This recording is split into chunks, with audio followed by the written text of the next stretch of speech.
Sem mais delongas, passo a palavra para o jornalista Reinaldo Azevedo.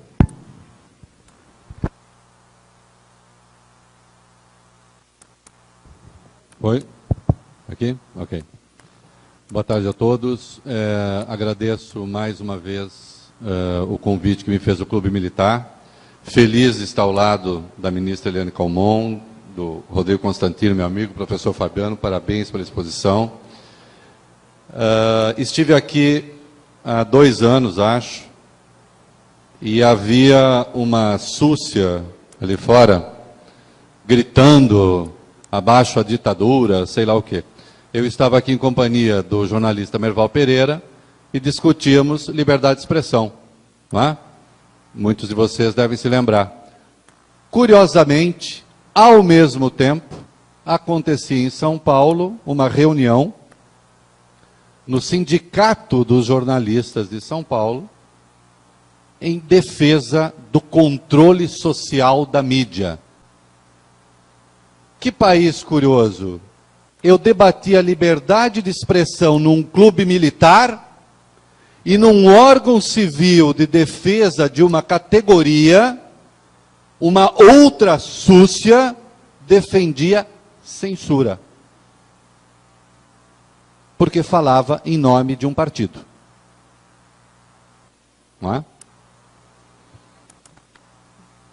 Isso só para lembrar e para marcar esses 2 anos, não é? Em que eles ganharam mais espaço. O professor falou de uma questão fundamental, e eu adorei a expressão, professor, a economia da vergonha. Não é? Eu tenho uma frase que não me sai da cabeça sobre a economia da vergonha, que é a seguinte, aspas, eu estou cada vez mais convencido da minha inocência, fecha aspas. O autor desta frase é José Dirceu.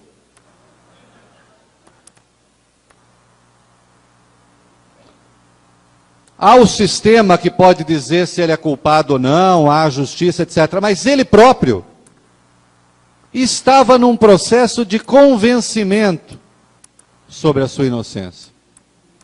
O relativismo chegou a tal ponto, no caso dele e de outros como ele, que nem mesmo ele tem a certeza se ele é culpado ou não. O Brasil não conseguiu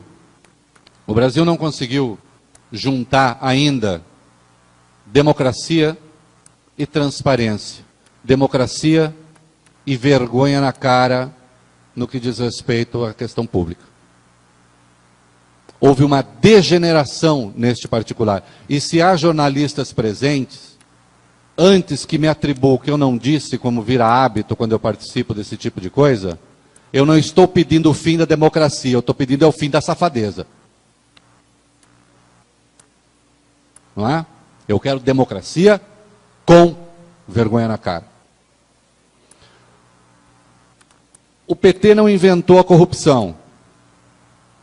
O PT tentou transformar a corrupção numa categoria política, numa categoria de pensamento.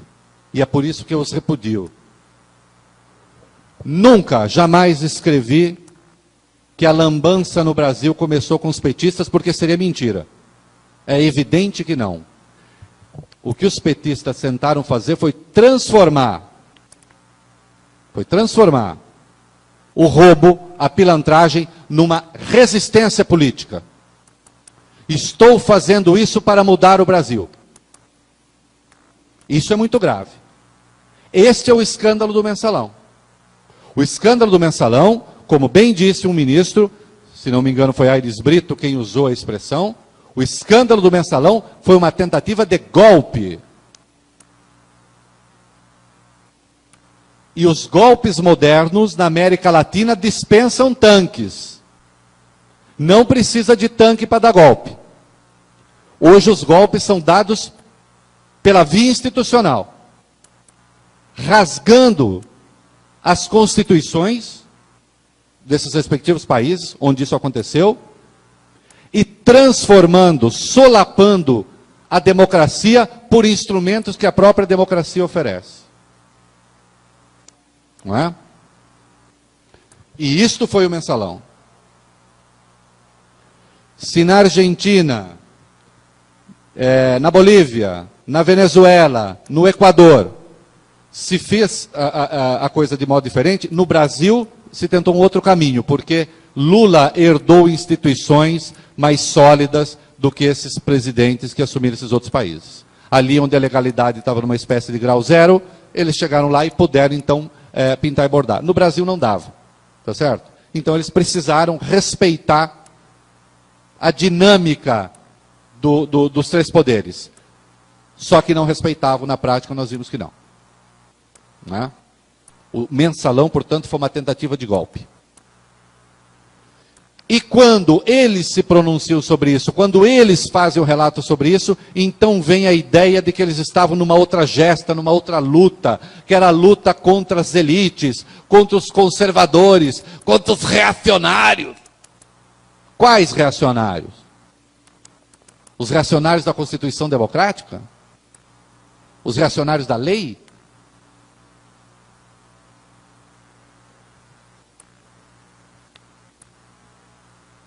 Durante o regime militar,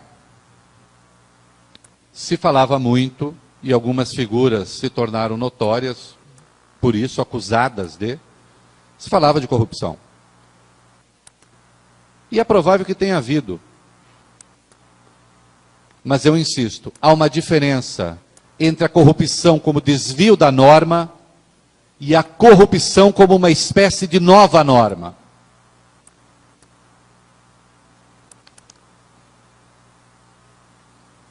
Eu não seria eu se não dissesse o que vou dizer agora.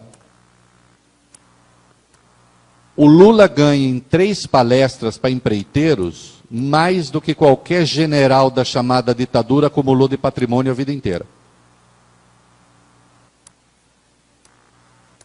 Com o seu salário, seu soldo. Mas o que há de mal em dar uma palestra? Depende. Se você vai falar a empresários do Peru e diz lá, para esses empresários, junto com empreiteiros, que vai telefonar para a Dilma para ela mandar fazer uma ponte, a partir daí você está fazendo lobby. Lobby ilegal neste caso.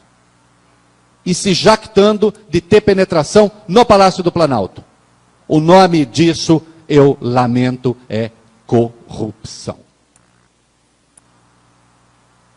Quando a presidente Dilma perdoa a dívida de ditaduras africanas, e aqui um travessão, é muito topete criar uma comissão da verdade no Brasil para contar a história oficial dos novos vencedores que foram os derrotados e perdoar a dívida de ditadores sanguinários, asquerosos. Quando há o perdão dessa dívida, é para o povo africano? Não. É para um grupo de empresas que está atuando nestes países e que estavam tendo problemas de pagamento. E, portanto, é transferência de dinheiro público para o setor privado, feito de uma maneira asquerosa. Abusa-se da prerrogativa de poder perdoar uma dívida para fazer negócios que resultarão em contribuições de campanha.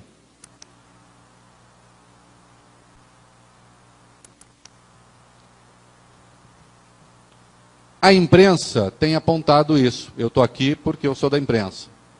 A imprensa que vive apanhando em todo canto. A imprensa, e deve haver estudantes de jornalismo aqui, a imprensa que apanha dos professores de jornalismo nas faculdades de jornalismo. Geralmente gente incapaz de escrever um lead. E que jamais arrumaria emprego em redação. Então vai lá perturbar a cabeça dos meninos. Ah, que a imprensa fica aí, a ideologia, a não sei o quê. Eu devo ser um idiota, porque nunca nenhum patrão me chamou para conspirar. Nunca falou assim, vem cá, ó, vamos distorcer esse negócio aí, porque... Nunca. Comigo não. Aliás, quem afirma que isso acontece, nunca diz que aconteceu consigo mesmo. A distorção industriada da notícia é a loura do banheiro do jornalismo. Todo mundo sabe que existe uma loura perigosa, mas nunca ninguém viu. Não é? A imprensa passou a ser alvo dessa gente depois de 2003. Eu fui coordenador de política da sucursal da Folha de São Paulo durante a reforma da Constituição. 95, 96. Eu sei como operava e como opera ainda o Partido dos Trabalhadores, em companhia, muitas vezes, do Ministério Público. Altamente ideologizado, diga-se de passagem. Não é? Há promotores que acham que pode fazer a revolução com uma caneta. A imprensa sempre foi tratada a pão de ló pelo petismo, porque queria que as suas denúncias fossem publicadas. Um homem decente que provou a sua decência na justiça, chamado Eduardo Jorge Caldas Pereira, quase foi destruído e venceu todas as batalhas que lutou depois, por conta desse alinhamento de imprensa com o Ministério Público e o petismo fornecendo fartíssimo material para denúncia, etc. Dois promotores se tornaram famosos, o Luiz Francisco e o Guilherme Schelp. Onde estão? Eles chegaram ao poder e descobriram que a imprensa, mesmo bastante tomada pela ideologia e pela coisa toda, ainda assim conserva resquícios, professor, de vergonha, não? E foi investigar. Aí a imprensa passou a ser inimiga. Aí a imprensa passou a ser conservadora. Aí apareceu a necessidade de controlar a mídia. Aí eles fizeram o Plano Nacional Socialista dos Direitos Humanos, que prevê censura prévia para jornalismo. Censura prévia, que é inconstitucional. Estou aqui diante de uma juíza. Não é? O artigo 5º, 220 da Constituição, proíbe qualquer forma de censura prévia. E, no entanto, estava lá. E agora, via apoio à PEC 37, querem proibir o Ministério Público, com quem viveram de braços dados, de investigar. Não que eu ignore os problemas que existem, não são poucos, no Ministério Público. E acho, sim, que alguma forma de regular a sua atuação tem de existir. Não é? Agora, proibir de investigar? E o governo está empenhado nisso. Isto, no fundo, na frente de fato, é uma tentativa de normalização da corrupção. É tentar transformar a corrupção na nossa segunda natureza, no nosso jeito de ser. Não está presente só no executivo, não. Está no legislativo também, está no judiciário. A ministra está aqui, sabe o que padeceu, num dado momento. A máquina é poderosa. Não é? Eu vou, encerrando, porque deixo para as perguntas, lembrando que na raiz de tudo isso, se a gente fosse buscar a causa original, a causa primeira, a causa geradora, se chama tamanho do Estado. Enquanto o Estado brasileiro, e aqui não é papo de liberaloide que quer privatizar, não é isso não. Acontece o seguinte, que a empresa privada